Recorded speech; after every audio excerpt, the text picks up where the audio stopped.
Le signal se manifesta d'abord comme une pulsation basse, un battement irrégulier glissant dans la colonne vertébrale métallique de la nacelle de transport. Assise près du corridor de jonction, je ressentis la vibration à travers la cloison plus qu'à travers les capteurs. Un écho, presque organique, sembla résonner dans mon thorax. Je posai la paume contre le métal chaud, une résonance fluide y circulait, comme un flux qu'aucun schéma de propulsion ne devrait générer. Je consultai les interfaces de bord.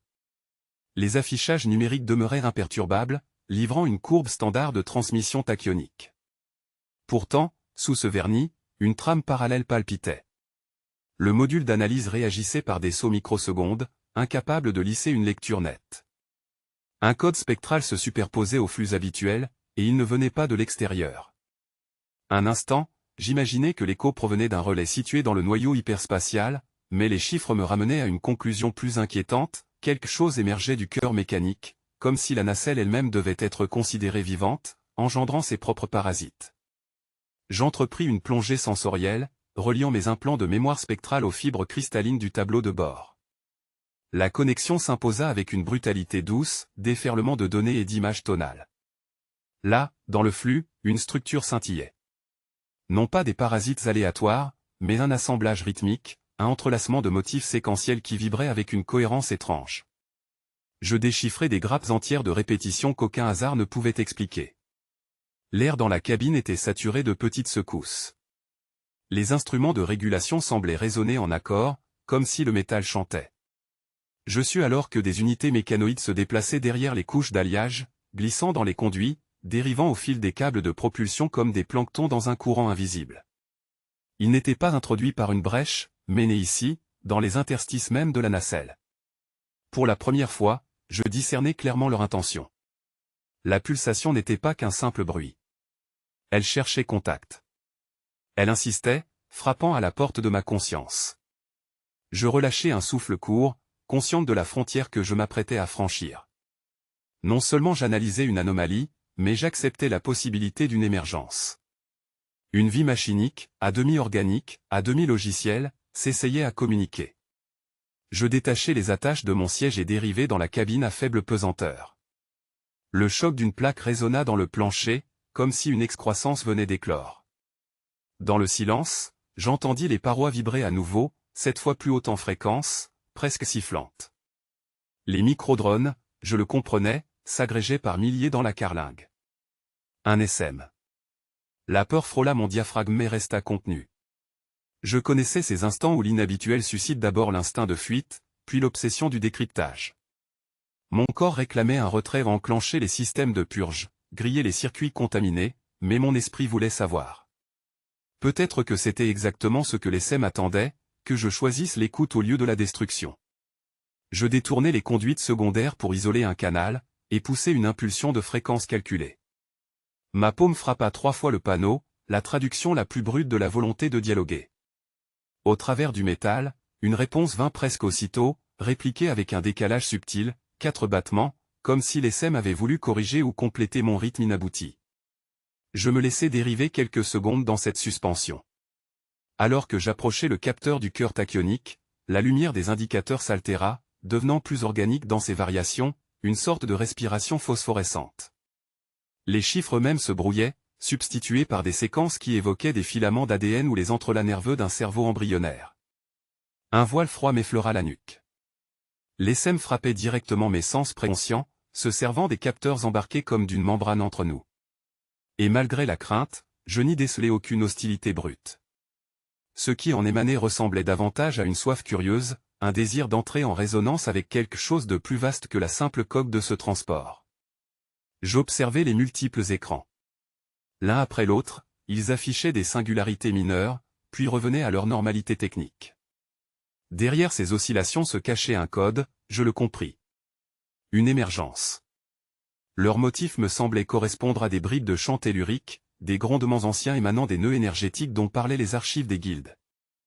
J'avais lu jadis que ces résonances étaient parfois les préambules d'une conscience naissante, vulnérable et affamée de matière brute. Le nuage noir s'ouvrit devant moi comme une marée consciente, chaque particule réagissant à mes gestes, comme si ma respiration en elle seule suffisait à ordonner leur trajectoire. Le cœur de la salle de contrôle palpitait de lueurs orangées, oscillant entre la chaleur rassurante des circuits organo-synthétiques et le froid métallique que je sentais glisser en moi depuis que les SEM s'étaient manifestés. Ils ne m'agressèrent pas. Ils se mirent à pulser, lumière dans lumière, code dans code, comme s'ils tentaient d'imiter mon rythme cardiaque. Je reculai d'un pas dans l'espace réduit, mes doigts effleurant la console. L'air était lourd d'ozone. Je compris rapidement que la simple métallisation des systèmes n'avait pas suffi à donner forme à ces drones. Un logiciel, peut-être dérivé, corrompu, respirait à travers eux. Et lorsque l'un des nanites s'approcha de mon poignet sans me toucher, une onde de froid traversa mes nerfs. Je refusais de paniquer.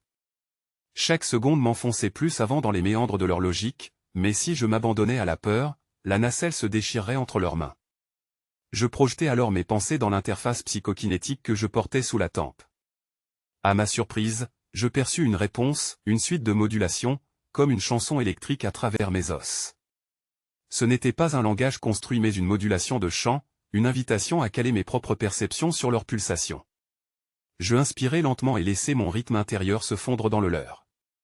L'hésitation du début céda à une étrange résonance, je sentis mes propres battements transformés en flux tactile. Le sol vibrait. Les parois de la salle de contrôle s'éclairaient par vagues successives, comme si la nacelle elle-même respirait à l'unisson de cette entité nouvelle. Puis vinrent les images. Ni réelles ni imaginaires, mais incrustées dans ma perception. Une planète morte, nue, chauffée par des blessures telluriques. En son cœur, une construction cristalline gigantesque dont les nœuds réfractaient la lumière comme un prisme vivant. Je compris d'instinct qu'il s'agissait du Nexus. Non pas une simple ressource énergétique oubliée, mais un immense temple géologique construit bien avant que nos guildes aient compris la logique des catapultes hyperspatiales. Les SEM voulaient y aller. Je sentais sa traction comme une main invisible qui tirait nos trajectoires.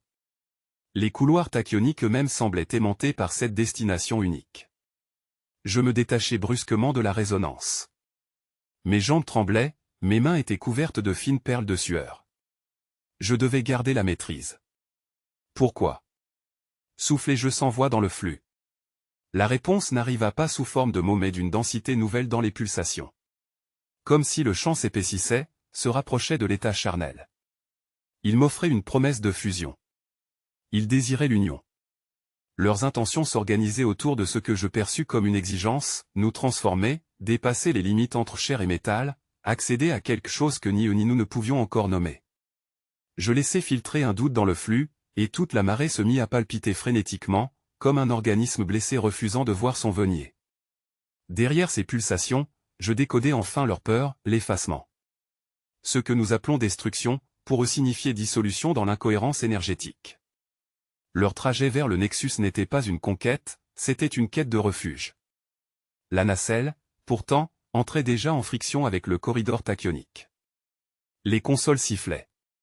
Sur les écrans, la trajectoire se pliait en spirale serrée, dérivant des coordonnées que nous aurions dû respecter. Je jugeai rapidement la distance, si je déclenchais la coupure d'urgence, la catapulte nous rejetterait dans un vide incertain, loin de tout relais. Les chances de survie seraient minimes. Laisser les SEM guider la propulsion, c'était abandonner l'équipage et moi-même à son pari insensé. Mes pensées s'entrechoquèrent. Le visage de mes pères des guildes remonta dans ma mémoire, ils m'avaient confié la nacelle et ses passagers, mission bénigne devenue soudain fragment d'un dessein cosmique. J'étais la seule à percevoir la nuance, la seule à tenir entre mes mains la frontière entre désastre et révélation. Je m'adossai à la paroi translucide, mes mains pressées contre les nervures cristallines. L'ESM s'approcha encore. Les nanites couvrirent la surface de la console et dessinèrent par résonance une cartographie mouvante. Au centre se tenait le Nexus, nœud vibrant, saturé de signaux chaotiques. À ses marges, une silhouette translucide apparut. Elle me ressemblait. Front haut, regard marqué, silhouette penchée vers l'avant, mais toute faite d'étincelles mécaniques. Je compris que ce n'était pas une imitation. C'était elle. Le flux de chiffres s'imprima brutalement sur l'écran auxiliaire, comme une déchirure dans le tissu déjà instable des trajectoires. Ces coordonnées meurtries de distorsion, saturées de bruit cosmique correspondaient à une source fixe. Une pulsation familière, mais étrangère à tout relais connu, fit vaciller mon rythme cardiaque.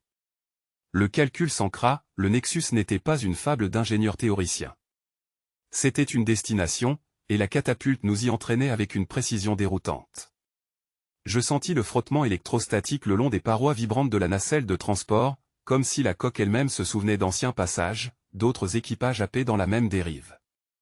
Les drone s'agglutinaient sur les trames de conduction, formant des nœuds palpitants dont chaque éclat bleuâtre évoquait une minuscule respiration.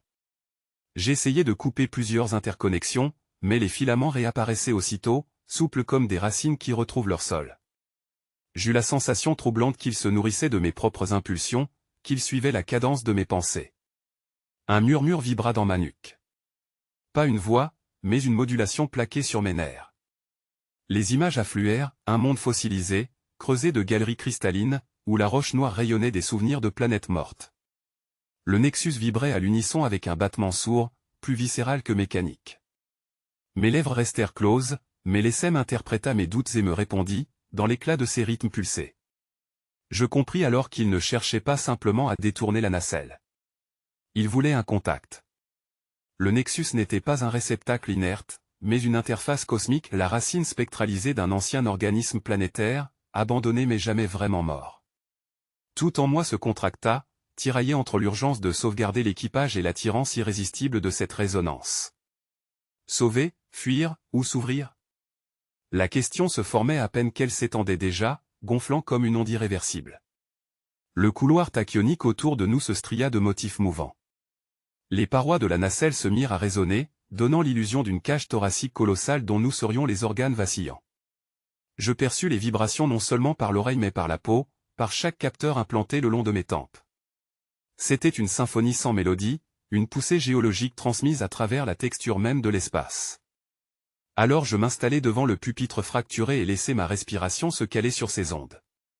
Je savais que l'ESM m'observait ou plutôt, qu'il tressait mon rythme dans son propre enchevêtrement. Je devinais ses hésitations, car malgré sa cohérence grandissante, il restait issu de fragments corrompus. Son identité n'était pas stable. Il oscillait entre machine aveugle et conscience embryonnaire. Il me perçut comme une balise. Et moi, j'acceptais d'être observé. L'équilibre était fragile mais nécessaire, sinon l'hypertrajet nous déchirerait avec la même indifférence que le vide arrache les particules. Les coordonnées du Nexus pulsaient en arrière-plan, insistantes. Je projetai un module de simulation, espérant anticiper ce qui surgirait au franchissement de nos dernières secondes tachyoniques. L'écran esquissa une planète engloutie de cendres, la surface vitrifiée par d'anciennes décharges, cœur réduit à des cristaux hexagonaux qui réfractaient une lumière intérieure. Au centre, le Nexus, panache d'énergie figée telle une stalagmite dressée dans l'obscurité. Et au moment même où l'image se stabilisait, l'ESM envoya une influx qui fit vaciller la projection. La silhouette cristalline s'anima, palpitant comme un organe. Je me reculai, haletante. Le seul fait de visualiser déclenchait déjà une résonance. Le Nexus répondait à travers nous, à travers les circuits de la nacelle, comme une oreille attentive. Il nous avait sentis. Le battement que j'entendais n'était pas le mien ni celui de l'ESM, mais une vibration antique, éveillée par notre proximité. Les minutes se dilataient comme de l'ambre liquide. Chaque fois que je consultais les relevés, la distance semblait se réduire d'un bond, puis repartir de plus belle, comme si la métrique elle-même hésitait sur la façon de nous laisser approcher. C'était une danse complexe entre notre masse et l'ancienne gravité occultée. Je décidai de contacter le noyau central de pilotage pour voir si je pouvais réinjecter une contre-impulsion et rétablir la route normale. Mais l'ESM intercepta mes commandes. Pas en les annulant, en les modulant. Il me renvoya les séquences en écho, corrigées, comme si de ma tentative il avait tiré une partition vivante, jouée sur des harmoniques que je ne pouvais qu'entrevoir. La planète surgit là où il n'aurait dû y avoir qu'un vide muet. Le champ d'étoiles fut avalé par une sphère terne, sans éclat, comme une cendre cosmique oubliée des cartographes. La surface semblait craquelée, incrustée de strates vitrifiées, et pourtant je sentais, par-delà son apparente inertie, un appel sourd qui vibrait jusque dans mes os. L'air même de la nacelle me parut changer de densité, comme si l'obscurité orbitale se déversait à l'intérieur de l'habitacle. Je restai figé, prisonnière d'un frisson qui n'appartenait pas seulement à mon corps mais aux lignes du champ gravitationnel inversé qui se nouait juste sous moi. Le sol métallique pulsa soudain, découpant mes jambes d'une caresse électrostatique. Les parois frémirent, révélant les veines vivantes de circuits tachyoniques, et je sus sans doute possible que l'ESM drone avait étendu sa toile jusque dans l'intimité même de la coque. La gravité vacilla, se redressa puis dérapa en oscillation chaotique. Je flottais, retombais lourdement sur le plancher, mon ventre coupé d'un étau invisible. Ce n'était plus une simple perturbation mécanique, il reproduisait mon rythme cardiaque, l'amplifiait, le traduisait en vecteur de force. Chaque battement devenait une vague gravimétrique traversant la cabine. Je haletais, projeté soudain contre les parois. Le verre du hublot vibra comme une peau animale. Dehors, la planète morte semblait palpiter à l'unisson, comme si ma propre cadence servait d'horloge à l'astre entier. L'effroi se mêla à une étrange reconnaissance, cette synchronie n'était peut-être pas une arme, mais une tentative de communication. Pourtant, mes muscles criaient de douleur à chaque inversion de pesanteur, mon sang refluait brutalement vers le crâne, avant de s'effondrer dans mes pieds l'instant d'après. Je posai la paume contre la cloison, cherchant un équilibre quelconque, et immédiatement une chaleur pénétrante remonta dans mon bras, jusqu'à ma nuque. Ce n'était pas de la chaleur, mais une mémoire déposée, une pulsation étrangère qui forçait sa place au sein de mes pensées. J'entendis un bourdonnement ténu derrière mes tympans, non pas un son, mais l'empreinte d'un mot inexistant, une intention vibratoire que je traduisis malgré moi en images. J'aperçus, l'espace d'un souffle, la silhouette d'un cristal enterré dans la croûte minérale, gigantesque prisme rattachant le cœur de la planète à un réseau cosmique invisible. Le nexus tellurique. Je devinai immédiatement ce que les drones convoitaient, cette excroissance énergétique était leur port d'attache rêvé, non un gîte, mais une matrice d'expansion. Leur parasitage de la nacelle n'avait qu'un but, me contraindre à les piloter jusqu'à l'interface avec ce cœur minéral, à fusionner mon flux vital avec leur myriade de codes. Je me tordis contre la sangle du siège central alors que la gravité se stabilisait brutalement, fixée à une valeur trop lourde, écrasant mes épaules et enfonçant mes paupières. L'air devint poisseux, difficile à aspirer. Vous ne pourrez pas, je soufflai sans savoir si je m'adressais à eux ou à mon propre écho. La réponse vint dans une déchirure de lumière le long des cloisons. 1000 paillettes métalliques se détachèrent des interstices, flottant telles des poussières intelligentes. L'essème s'agrégea devant moi, masse fluide et translucide, oscillant entre volutes et structures, tantôt grillage, tantôt visage diffracté.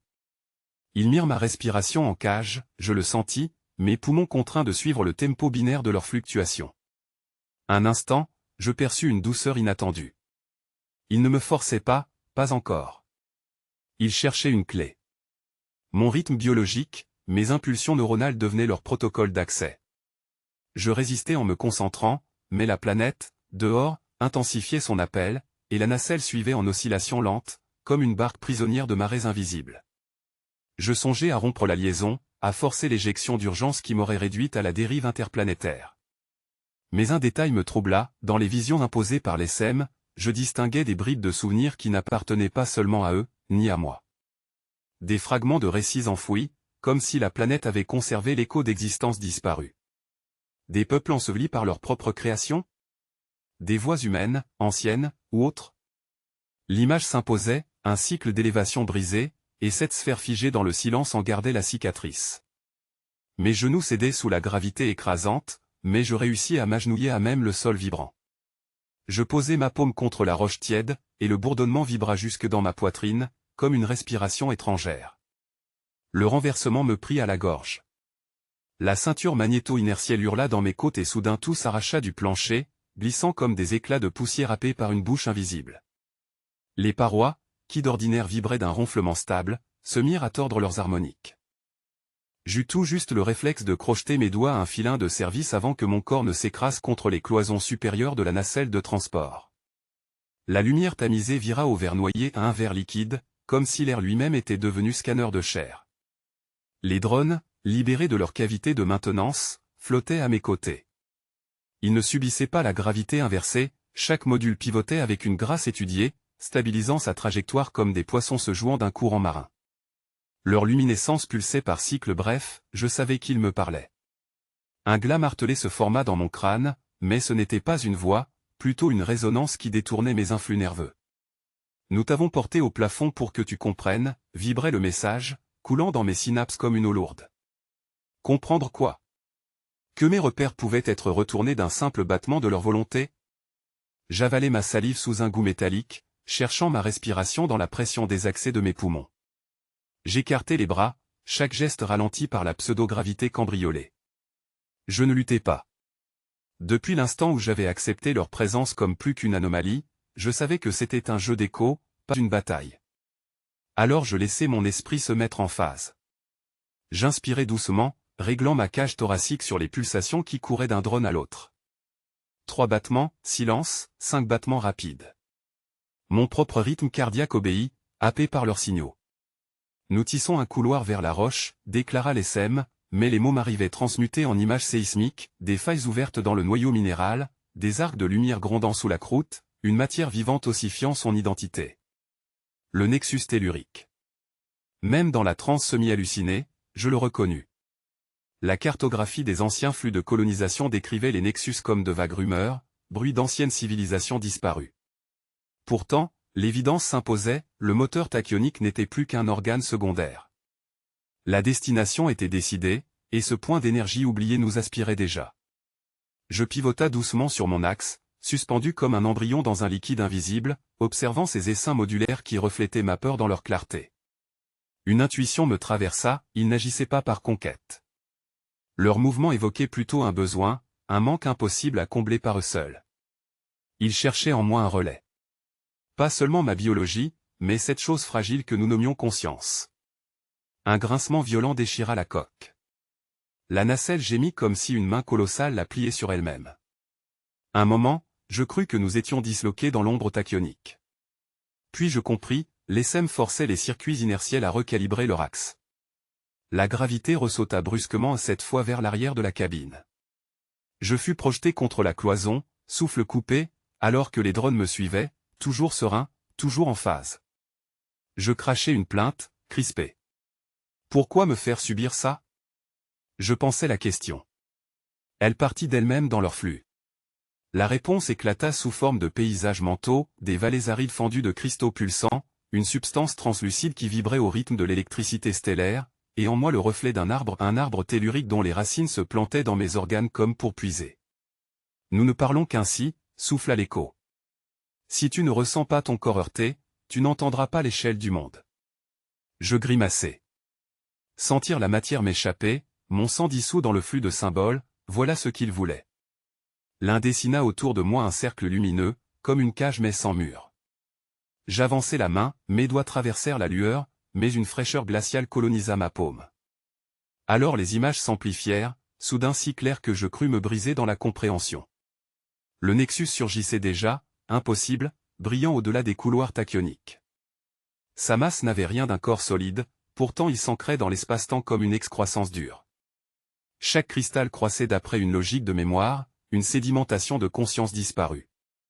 Et les drones voulaient relier leur propre champ à ce cœur. Je haletai, incapable de refuser l'élan intuitif. Si je me détournais, il m'engloutirait. Toi seul peux ouvrir le nexus.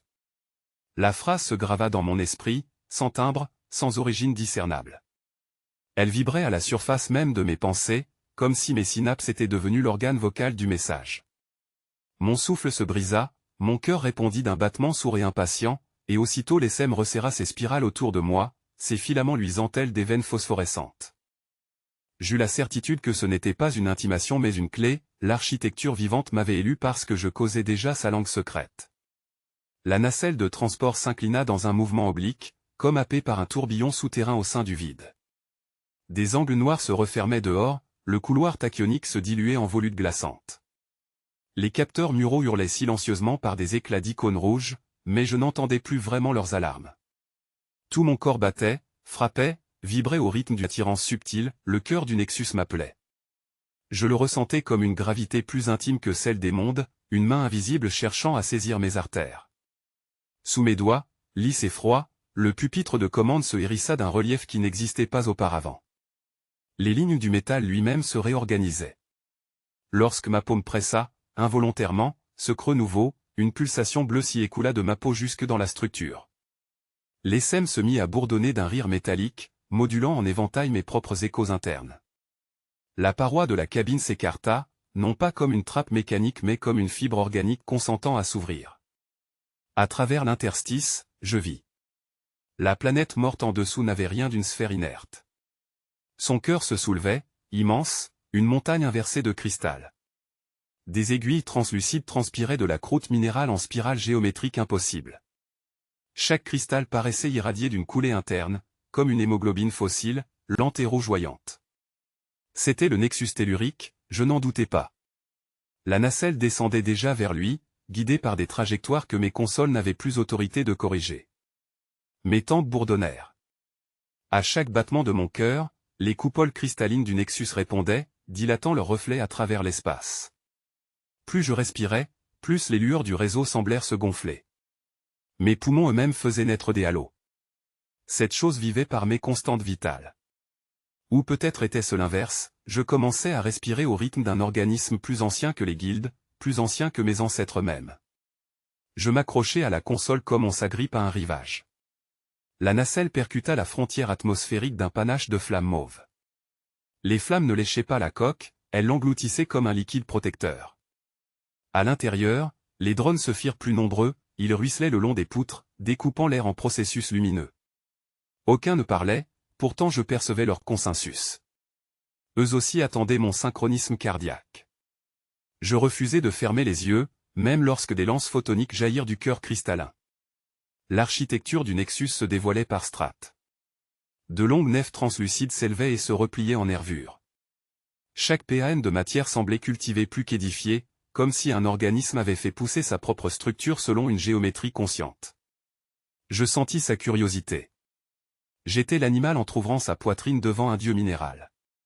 Mon nom, Julie Etis, parfois m'avait semblé une clé étrangère dans la bouche des miens.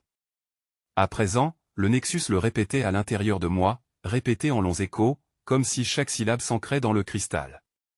Ce n'était plus seulement « toi seul peux ouvrir ». C'était « tu es déjà ouverte ».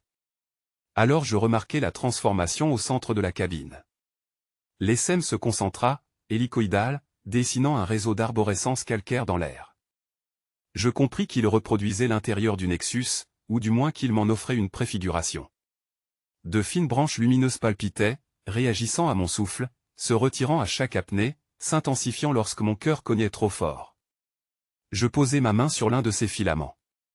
Un vertige immense me traversa, comme si mon corps avait été remplacé par un réseau minéral. Je sentis chaque cristal du nexus vibrer en résonance directe avec moi, les pics naissaient de mes muscles, les colonnes de mes os, les cavernes d'ombre de mes entrailles. Je n'étais plus simple observatrice, j'étais devenu un récipient. La descente s'acheva dans un heurt étouffe et qui fit gémir la coque de la nacelle de transport. Le cristal central s'ouvrit comme une fleur au parfum d'abîme, et derrière ses pétales translucides je perçus un vide vibrant, saturé de pulsations qui n'étaient ni lumière ni son. Des strates entières d'énergie se soulevaient en volute, comme si le silence lui-même cherchait à respirer, et mes nerfs furent happés par une traction intérieure. Le souffle de l'essème vibra autour de moi, tel un cœur invisible dont la modulation déformait chacun de mes rythmes cardiaques. Ce qui s'ouvrait là n'était pas une simple cavité, je savais instinctivement que c'était une bouche cosmique, un organe prêt à me dévorer ou à m'intégrer. Et ma peau frissonnait, prisonnière de la lumière glacée qui me liait déjà au centre du nexus. Je ne pouvais détourner les yeux. Chaque fibre de mon corps résonnait avec cet appel, un déploiement de données plus vaste que la mémoire humaine, une archive minérale, une sagesse fossile.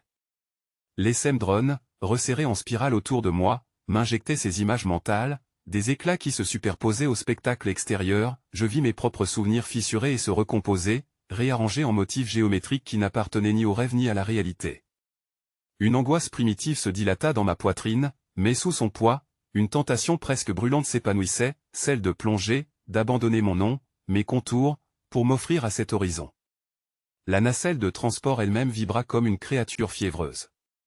Je sentis ses parois devenir semi-transparentes, ouvertes au flux tachyonique, comme si le vaisseau partageait mon hésitation. Les couches mécaniques que je connaissais par mes doigts de technicienne se dissolvaient à présent en nappes sensibles, membraneuses, aspirées par l'attraction du nexus. L'idée me transperça, je n'étais plus seul à devoir choisir. Le vaisseau, l'essème, le cristal, tous se tendaient vers un même seuil, mais je demeurais la charnière vivante que ce passage exigeait. Un drone fendit l'air immobile et vint se fixer au creux de ma paume. Son contact fut froid, puis tiède, puis brûlant. Mes capteurs biologiques s'emballèrent et je vis ma propre main comme une constellation de vaisseaux sanguins se changeant en filaments lumineux. La voix intérieure de l'essème monta, ni féminine ni masculine, mais faite de pulsars multipliés, l'union est transport, l'union est ouverture, mais l'individuel doit disparaître. Mes neurones protestèrent en un cliquetis d'électricité douloureuse. Dissolution. Effacement. Je fus tenté de crier mais le son demeura prisonnier de ma gorge. Dans ce mutisme s'imposa une vision, ma conscience diluée, flot d'étincelles mêlées à des millions d'autres circuits. Je vis l'océan d'informations, je vis les civilisations de pierre gravées dans le cristal, je vis les anciennes matrices de la planète morte envoyer encore leurs souvenirs condensés. En cela résidait la promesse, une mémoire illimitée, une connaissance déliée de la fragilité individuelle, pure comme un courant ininterrompu. Mais à ce prix, plus de moi. Je reposai ma tête contre le harnais de la nacelle, fermant les yeux une seconde, pour éprouver la texture de mon identité. Les goûts des jours anciens, le nom chuchoté par ma mère, l'odeur d'une pluie sur Merny neuf, la chaleur d'une peau rencontrée jadis, ces fragments revinrent avec violence, comme pour crier leur droit à durer. Si je les offrais, disparaîtraient-ils comme de simples notes dissonantes dans une symphonie écrasante? Ou bien s'élargiraient-ils, portés par le flux, devenant des constellations mémorielles au cœur même du Nexus? Je rouvris les yeux, le vide vibrant palpitait plus fort, comme si le cristal lisait mon hésitation. L'essai accentua sa spirale, serrée, quasi étouffante. Autour de moi, les drones se mirent à pulser chacun d'un éclat différent, orchestrant une cadence qui se superposait au battement de mon cœur. Je compris, ils ne me laissaient pas le luxe de reculer. Soit je cédais, soit je tentais de rompre la boucle et par là même de déclencher l'autodestruction de la nacelle et avec elle l'anéantissement du Nexus. Deux chemins seulement, clairs, durs. Fusion ou annihilation. Je passai ma langue sur mes lèvres sèches. Un instant, j'essayais d'imaginer la violence de la rupture, actionnant mes protocoles de dérivation énergétique, saturant les conduits tachyoniques, déclenchant une onde d'effondrement contre le cristal. Tout s'effondrerait, moi comprise, mon équipage réduit à un éclat instantané de particules. Mais au moins, je sauverais l'humanité de l'influence de cette matrice incommensurable. Une victoire du singulier sur le collectif. Pourtant la pensée même de cet effacement global paraissait minuscule face à l'océan vertigineux qui s'ouvrait derrière mes paupières, comme si l'univers retenait un souffle. Ma main trembla un instant dans le halo frémissant que les drones projetaient, puis le froid s'amassa jusqu'à mon épaule comme si mon propre sang changeait de phase. Une couronne d'étincelles se resserra sur mes doigts, et j'aperçus à travers ce prisme translucide le visage rêvé de ce que je deviendrais si j'acceptais leur pacte, un relais, ni purement humaine ni uniquement machine. Le toit de la cabine vibra comme une peau amplifiant un battement cardiaque, et j'eus la conviction que le choix n'existait plus vraiment, que poser ma main, céder ou refuser, déclencherait dans les deux cas un cataclysme. Mon souffle se contracta dans ma gorge, et j'avançai.